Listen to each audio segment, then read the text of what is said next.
I will explain in this video the camera track player, the script camera track player.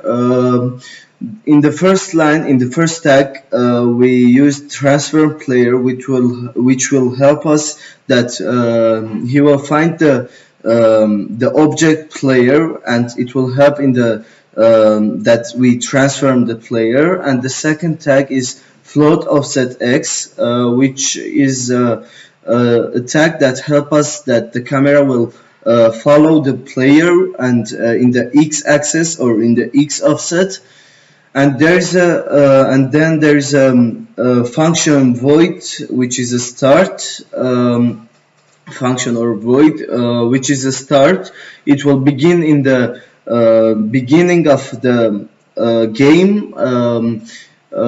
And there is a game object player go, which is equal that to game object find object with tag player. It will search an object with tag player.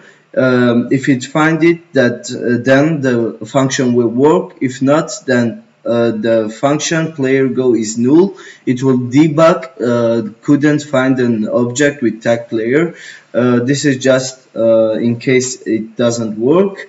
And then there's a tag that player is equal to player go transform.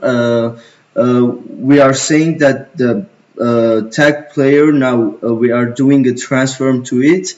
And then there's a offset x, which will help that the player will the camera will stay with the player in the where was the player in the beginning of the game. It will continue to follow him in the same position.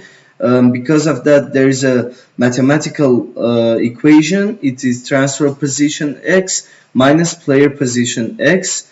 And then there's another function which is update. If the player is not null, if it exists, it will help us to transfer player x is equal to player position x plus offset x.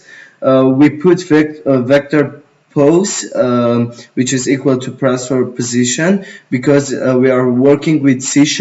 In the JavaScript, we could write transfer position dot x is equal to player position plus offset x, but we are working with C#, then we have to use this method. And then there is a transfer position is equal to pose, and this script will help us to follow the bird or the player in this game, and the camera will follow him.